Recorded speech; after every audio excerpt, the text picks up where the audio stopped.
কথা হলো আমরা সর্বপ্রথম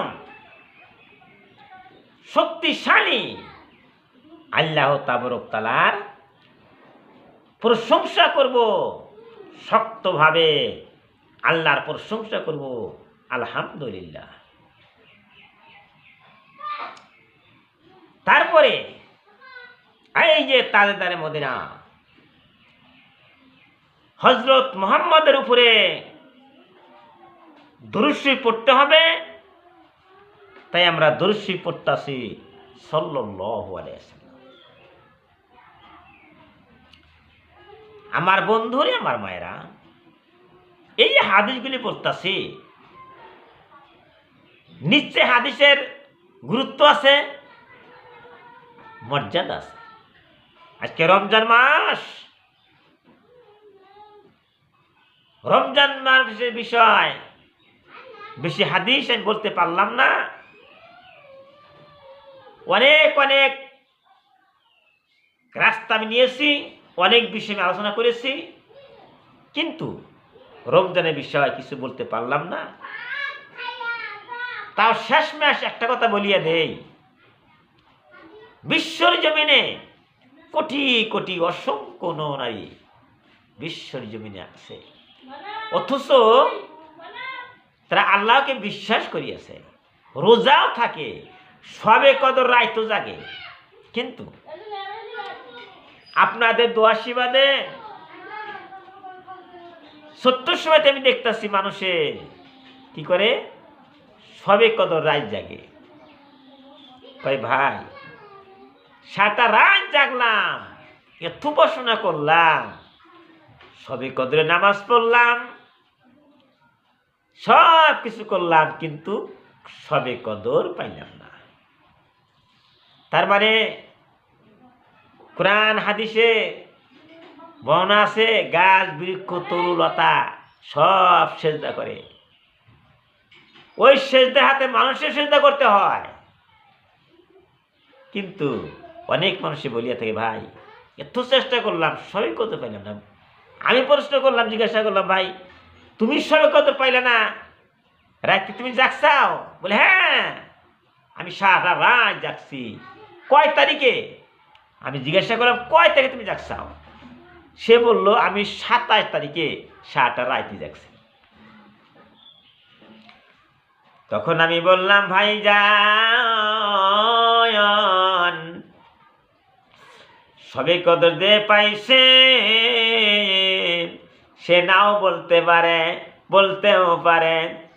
যদি আমি সবে কদর পাইয়া থাকি, আমিও তোমার কাছে বলবো না। আমার বন্ধুরা, আমার মায়েরা, রাসূল কি বলেছেন, আল্লাহ কি বলেছেন, সেই দিকে তোমাদেরকে অক্ষরে অক্ষরে পালন করতে হবে।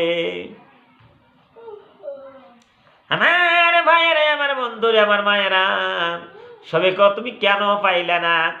নবীর হাদিস তুমি মানো নাই, নবীর হাদিস তুমি মাইনা চাইনা ছড়াই, এই জন্যই তুমি সবে কদর পাও নাই। আমি সাড্ডা দিয়া দিলাম। তখন ভাইজান বলল, ভাইজান আপনি বলিয়া দিন কিভাবে সবে কদর পাইব, তার কি ফর্মুলা? আমি বলিয়া দিলাম, ভাইজান আল্লাহ নবী যেভাবে বলছে ওইভাবে যে পর্যন্ত তুমি তপস্যা না করছাও, এই পর্যন্ত তুমি সবে কদর পাইবা না। তখন আমি বলিয়া দিলাম, এক সময় ভিতরে আয়েশা সিদ্দিকা রাদিয়াল্লাহু তাআলা প্রশ্ন করতেছে, ইয়া রাসূলুল্লাহ সাল্লাল্লাহু আলাইহি ওয়াসাল্লাম, সোনার নবী গো, রমজান মাস রোজা থাকলাম, কিন্তু সবে কদর সন্ধান করতে হবে, কয় তারিখে আমি সবে কদর পাইয়া যাইব? রাসূল বললেন, ফাতেমার আয়েশা রে, তুই ভালো জিজ্ঞাসা করতা, এমন সুন্দর প্রশ্ন কেউ জিজ্ঞাসা করে নাই। আয়েশা রে, যখন রমজান মাসের 20টা চলে যাবে, সামনে 10টা দিন থাকবো, একবারে রমজান মাসের শেষের 10 দিন বেজর তারিখ হয়ে যাবে আয়েশা, 21 তারিখে তুমি রাত জাগবা, 23 তারিখে রাত জাগবা, 25 তারিখ অনুসন্ধান করবা, 27 তারিখ অনুসন্ধান করবা, 29 তারিখ অনুসন্ধান করবা। আয়েশা তুমি সবে কদর পায়া যাইবা। সুবহানাল্লাহ। আমার বন্ধুরা, আমার মায়েরা, আমি তখন বলিয়া দিলাম নবী হাদিসে কি বলছে ওইভাবে চলতে হবে। খালি 27 রাত তুমি জাগতা চাও, তুমি সবে কদর পাইতেও পারো, তুমি নাও পাইতে পারো। আমার বন্ধুরা, আমার মায়েরা, আজকে আমি ভিডিও ছাপাই, ইউটিউব, ফেসবুক, ইনস্টাগ্রাম ছাপাইতেছি। 5টা বছর হয়ে গেল ইউটিউব ছাপাইয়া, ফেসবুক ছাপাইয়া, ইনস্টাগ্রাম ছাপাইয়া মানুষের টাকা পয়সা খাইতেছে। এ পর্যন্ত একটা টাকাও আমি খাইতে পারি নাই। বন্ধুরে, কোন সময় আমার কপালে আল্লাহ লিখবো। অনেক মানুষের ফেসবুকে টাকা খায়, আর ফেসবুকে টাকা পাইতেছে, ইউটিউবেও টাকা পাইতেছে, ইনস্টাগ্রামে টাকা পাইতেছে। আমি আসামের আমির হামজা, আমি আসামে বসবাস করি, আমি বিএ পাস করেছি, চাকরি বাকরি আমার নাই, কিন্তু একটা ইউটিউব চ্যানেল আমি বানাইছি, ফেসবুক পেজ বানাইছি, এ পর্যন্ত একটা টাকা আমি পাইলাম না। আমার বন্ধুরা, আমার মায়েরা, অথচ আমার চ্যানেল 5টা বছর হয়ে গেল, এ পর্যন্ত একটা টাকা আমি স্বপ্ন দেখলাম না। আমি তো ভিডিও বানাই আছি। বন্ধুরে, তোমরা ভালো করে আমার বয়ান করে শুনবা, লাইক, শেয়ার, সাবস্ক্রাইব করবা। খুব একটা আশায় আছি, আল্লাহ কোন সময় যেন আশা না পুরা করবে। আল্লাহ যদি আশা পুরা করে, সারা দুনিয়ার মানুষে কিছুই করতে পারবে না। আমার বন্ধুরা, আমার মায়েরা, রাসূল বললেন তখন, আরে রাসূল বলছেন আয়েশা রে, তুমি 21 তারিখ, 23 তারিখ, 25 তারিখ, 27 তারিখ, 29 তারিখ, বেজর তারিখে, রমজান মাসের বেজর তারিখে সবে কদর অনুসন্ধান করিয়া দেখো। আমার বন্ধুরা, আমার মায়েরা, আমি বিশ্বর আমির হামজা, বিশ্বর সকল মানুষকে ভালোবাসতাছি অন্তর দিয়া। আরে আমিও কথা বলতাছি, হাদিসে এতে কথাটা পাইছি। তোমরা আজ থেকে সামনে যে কয়টা দিন আছে রোজার দিন, কয়টা বেজর তারিখ আছে, 21 তারিখ, 23 তারিখ, 25 তারিখ, 27, 29 তারিখ, কয়টা দিন জায়গা দেখো বন্ধু, তুমি সবে কদর পায়া যাইবা। সুবহানাল্লাহ।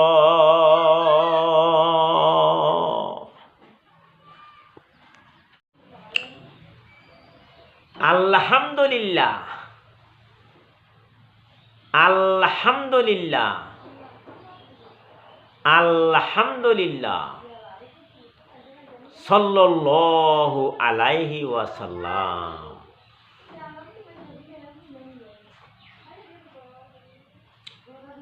আমার বন্ধুরা, আমার মায়েরা, আজকে যে হাদিসটা আমি বলতেছি, সে হাদিসটি হচ্ছে বুখারী শরীফের হাদিস, এবং হাদিস নাম্বার হচ্ছে 94। এই জন্যই আমি হাদিস নাম্বার বলতেছি। যখন আপনারা বুখারী হাদিস পড়বেন, তখন দেখবেন যে আমি যে কথাটা বললাম, কথাটা সত্য না মিথ্যা। তাহলে বুখারী হাদিস 94, তার মানে 94 নাম্বারের হাদিস। হযরত আনাস রাদিয়াল্লাহু আনহু বর্ণনা করিয়াছেন, নবী করিম সাল্লাল্লাহু আলাইহি সাল্লাম বলিয়েছেন, তার মানে রাসূল যখন কোনো কথা বলতেন, কথা কিন্তু আমরাও কই, নবীও কইছে, কিন্তু বুঝতে হবে হাদিসটা কি। রাসূল যখন কথা বলতেন,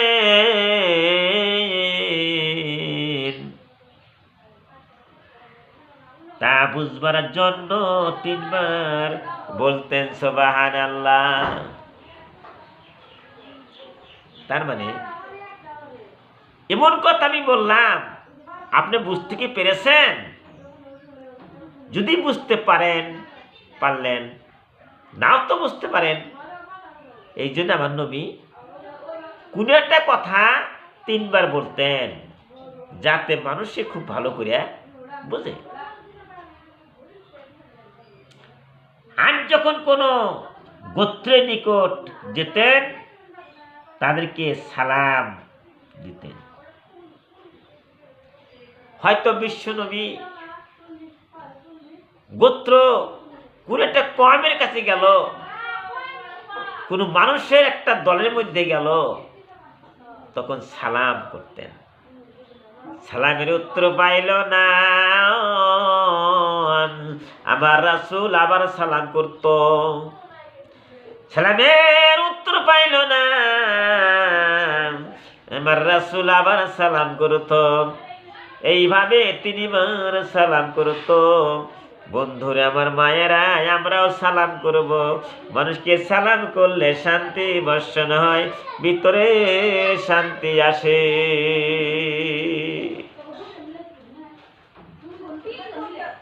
আজকে সুন্দর সুন্দর হাদিস আমি বলতেছি, যদি আপনারা মুখস্থ করেন, আমল করেন, আপনাদেরই ভালো হবে। দেখেন, আজকে যে হাদিসটা আমি বলতেছি, এইটাও বুখারী শরীফের হাদিস 97, তার মানে 97 নম্বরের হাদিস সহিহ বুখারী। হযরত ইবনে আব্বাস রাদিয়াল্লাহু তাআলা হইতে বর্ণিত আছে, নবী সাল্লাল্লাহু আলাইহি সাল্লাম বেলাল রাদিয়াল্লাহু তাআলাকে সাথে নিয়ে বের হলেন। তার মানে এই যে বেলাল, আগে থেকে শুনছি বেলাল রাদিয়াল্লাহু তাআলা কে ছিল? নবীর সাহাবী ছিল। উনি সব সময় বিশ্ব নবী রাসূল করিম সাল্লাল্লাহু আলাইহি সাল্লামের সঙ্গে থাকতো। রাসূল নারীদেরকে সদকা করতে আদেশ করলেন। দেখেন, আজকে দান খয়রা সদকা বন্ধুরা আজকে নতুন না, অনেক জায়গায় দেখা যায় বন্ধুরে, আমার মায়েরা, অনেক আলেম উলামারা, অনেক ফকির ফকরারা, অনেক ফকিনীরা, অনেক ফকিররা, অনেক কালেক্টররা কত জায়গায় কালেকশন করতে যায়, কত মানুষ ধমক দিয়ে সরাইয়া দেয়, কত মানুষ গালিগালাজ পারে। কোরআনের মধ্যে আল্লাহ বলতেছেন, দুনিয়ার মানুষে তোমাদের বাড়িতে যখন মানুষে কালেকশন করার জন্য যায়, কোনো কিছুই চায়, তোমরা ধমক দিও না, ইতিকিং করিও না, ঘৃণা করিও না। কোরআন এবং হাদিস মতো যদি আমরা চলতে পারি, আমাদের জান্নাত, আমাদের রমজান শরীফের রোজা কবুল হয়ে যাবে। তাই বেলাল রাদিয়াল্লাহু তাআলাকে সঙ্গে করে নিয়ে যখন রাসূল রওনা করলেন, অনেকগুলি মহিলাকে দেখতে পারল। তাই রাসূল বললেন, হে নারীরা, হে মহিলা, তোমরা সদকা করো, দান করো। আমার নবী সদকা করার জন্য বলেছেন, আজকে নতুন নয়। এই সদকা জারিয়া এগুলো নবীর জামানা থেকে এসেছে, অনেক আগে থেকে এসেছে, আজকে নতুন না। কিন্তু তুমি সদকা করলা, তুমি দান খয়রাত করলা, আবার গালিগালাজ পারলা, কটু কথা বললা, তোমার সদকা তো হবেই না, কবুল হবে না, অথচ তুমি গুনাহগার হয়ে গেলা। নাউজুবিল্লাহ। আজকে সদকা দান খয়রাত আগে থেকে চলে এসেছে। তাই রাসূল বললেন, হে নারীরা, তোমরা সদকা করো, দান করো। আমার মায়েরা এবং বন্ধুরে, তাদের কানের অলংকার এবং হাতের আংটি খুলে খুলতে শুরু করে দিল। নবীর জামানার মহিলারা কতই দরদি ছিল গো। আজকালের মহিলারা যদি রোজার মাসে রোজা থাকে, দান খয়রাত করে, স্বামীরে খুশি করে, তারা জান্নাতে পরিবেশ করে বন্ধুরে। আমার নবী যখন আদেশ করলো, মহিলারা শোনো, তোমরা দান করতে শুরু করে দাও, সদকা করতে শুরু করে দাও। সঙ্গে সঙ্গে নারীরা আরে আরে কানের অলংকার খোলা শুরু করে দিছে। আমার মায়েরা শুধু তাই নয়, হাতের আংটি খোলা শুরু করে দিল। আমার নবী খুশি হয়ে গেল, হাতের আংটি দিয়ে কানের অলংকার দিয়ে পালা হয়ে গেল। আর বেল্লাল রাদিয়াল্লাহু তাআলা কাপড়ের মধ্যে নিচে জড়াইয়া দিছে। নবীর সঙ্গে সঙ্গে থাকতো বেল্লাল রাদিয়াল্লাহু তাআলা। আমার বন্ধুরা, আমি কি মিথ্যা কথা বলছি? আমি তো মিথ্যা কথা বলি নাই, আমি হাদিসের কথা বললাম। তোমরা কেন লাইক করবা না, কেন শেয়ার করবা না, কেন ভিউজ হবে না? লাখ লাখ কোটি কোটি ভিউজ হয়ে যাবে যদি তোমরা বেশি করে লাইক করো, শেয়ার করো, সাবস্ক্রাইব করো। আমি যে বললাম বন্ধুরে, হাদিসের কথা বলছি, সত্য কথাই বললাম, আমি মিথ্যা কথা বলতে পারি না।